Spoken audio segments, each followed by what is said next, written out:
دوستو، فلسطین اور اسرائیل کے حالات انتہائی کشیدہ ہوتے جا رہے ہیں۔ امریکہ نے عملی طور پر اسرائیل کا ساتھ دینے کا اعلان کر دیا۔ 500 کے قریب ایئر کرافٹ اسرائیل کی مدد کے لیے پہنچنے والے ہیں، جبکہ یہ ایئر کرافٹ اسرائیل میں پہنچیں گے تو غزوہ کو صفحہ ہستی سے مٹانے کی کوشش کی جائے گی۔ امریکہ اور برطانیہ پوری طرح سے اسرائیل کا ساتھ دینے جا رہے ہیں۔ اس وقت دنیا دو حصوں میں تقسیم ہونے جا رہی ہے۔ قطر، ایران، ترکی، پاکستان، چمن، لبنان نے فلسطینیوں کا ساتھ دینے کا اعلان کر دیا ہے، جبکہ دوسری طرف پورا یورپ اسرائیل کا ساتھ دے رہا ہے۔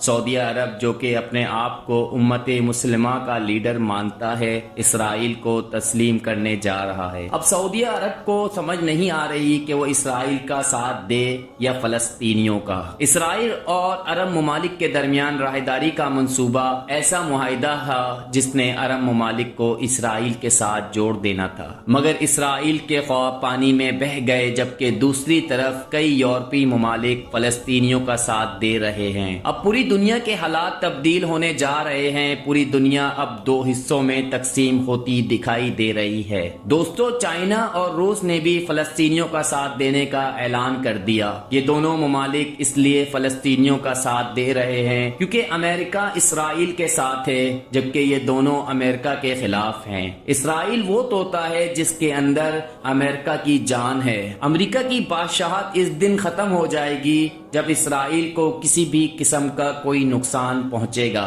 یہ بھی کہا جا رہا ہے کہ سعودی عرب اور اسرائیل کے ریاض میں مذاکرات بھی چل رہے تھے، چنانچہ سعودی عرب نے فوری طور پر انہیں ختم کرنے کا اعلان کر دیا۔ دوستو، حضور اکرم صلی اللہ علیہ وسلم کی بتائی گئی کون سی باتیں پوری ہونے جا رہی ہیں؟ یہودیوں کے مطابق اس سال مسجد اقصی میں کون سا بڑا معجزہ ہوگا؟ جب یہودی پوری دنیا پر حکمرانی کریں گے، یہودی سرخ گائے کو کیوں تلاش کر رہے ہیں؟ یہ تمام تفصیلات اس ویڈیو میں بتائی جائے گی، لہذا ویڈیو کو آخر تک لازمی دیکھیں۔ دوستو، یہ بات سب کو معلوم ہے کہ دنیا میں حضرت ابراہیم علیہ السلام کے ماننے والوں کے لیے شیر و شلم کس قدر اہم ہے۔ جب قیامت کا وقت ہوگا تو اس وقت اس شہر کا کردار انتہائی اہم ہوگا۔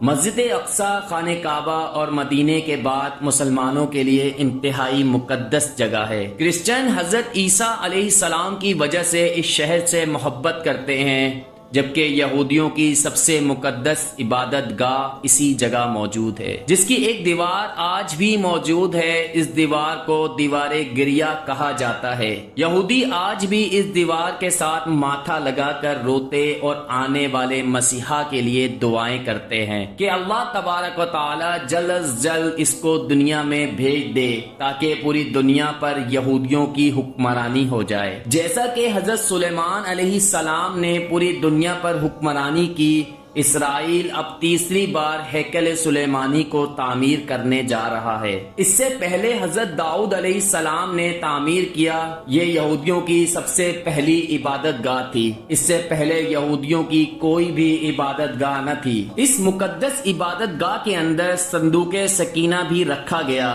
ابھی اس کی تعمیر جاری تھی کہ حضرت داؤد علیہ السلام اس دنیا سے رخصت ہو گئے۔ حضرت سلیمان علیہ السلام، جو کہ داؤد علیہ السلام کے بیٹے تھے، وہ پیغمبر اور بادشاہ بنے، اور پھر انہوں نے اپنے جنات کی مدد سے اسے تعمیر کروایا۔ پھر یہودی اس کو ہیکل سلیمانی کے نام سے پکارنے لگے۔ اس وقت یہودی قوم کا پوری دنیا میں ڈنکا بجتا تھا۔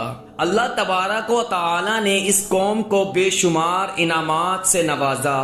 پھر ان کی نافرمانی کی وجہ سے اللہ تبارک و تعالی نے ان پر عذاب نازل کر دیا۔ پھر بخت نصر بادشاہ نے ہیکل سلیمانی پر حملہ کیا اور ہیکل سلیمانی کو تہس نہس کر دیا۔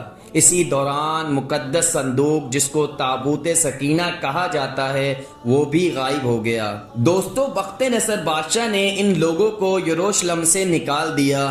یہ لوگ دجلہ اور فرات کی زمین پر آ کر آباد ہو گئے۔ کچھ یہودی دنیا کے اندرون ممالک میں چلے گئے۔ پھر جب حضرت عمر رضی اللہ تعالی عنہ کا دور خلافت آیا تو ہیکل سلیمانی کی جگہ مسجد تعمیر کر دی گئی۔ حضرت عمر رضی اللہ تعالی عنہ کے دور میں یہ شہر مسلمانوں کی سلطنت میں شامل ہو گیا۔ اس سے پہلے یہ شہر ہزاروں سال سے یہودیوں کے قبضے میں تھا۔ یہودیوں کا ماننا تھا وہ مسیحا جو اسی وقت جب وہ ہیکل سلیمانی کو تیسری بار تعمیر کریں گے، اس سے پہلے 5 سرخ رنگ کی بچڑیوں کی قربانی پیش کی جائے گی۔ اس کے بعد وہ مسیحا بادشاہ بن کر دنیا کے سامنے آئے گا اور پوری دنیا پر اس کی حکمرانی ہوگی۔ اللہ تبارک و تعالی نے توریت میں جس کا ذکر کیا تھا وہ تو حضرت عیسیٰ علیہ السلام تھے، جو آج سے 2000 قبل اس دنیا میں تشریف لائے۔ پھر اسی قوم نے حضرت عیسیٰ علیہ السلام کو قتل کرنے کی کوشش کی۔ اللہ تبارک و تعالی نے انہیں آسمان پر زندہ اٹھا لیا۔ اب جو ان کے لیے مسیحا آئے گا وہ دجال ہوگا۔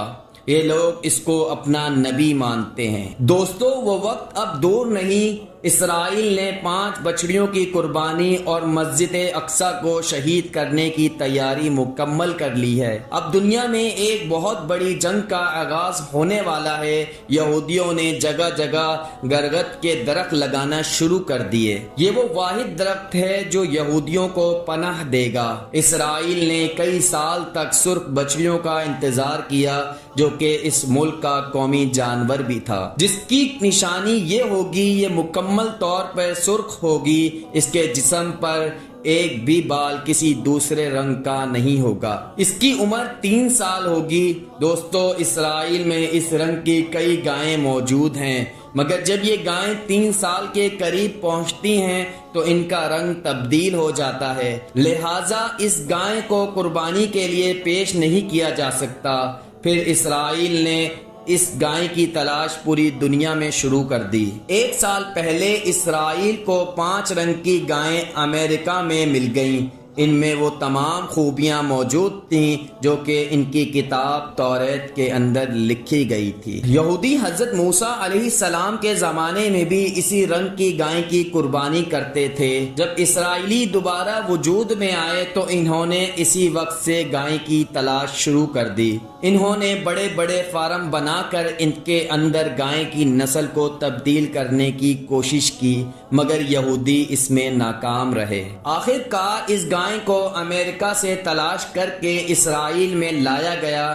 اسرائیلی میڈیا کے مطابق ان کی گائے کی قربانی میں 1 سال باقی ہے، اور اس کے بعد یہودیوں کے مطابق دنیا کی آخری جنگ ہوگی۔ حضور اکرم صلی اللہ علیہ وسلم نے فرمایا، اگر اس جنگ میں کسی کے 100 بیٹے ہوئے تو 99 ختم ہو جائیں گے۔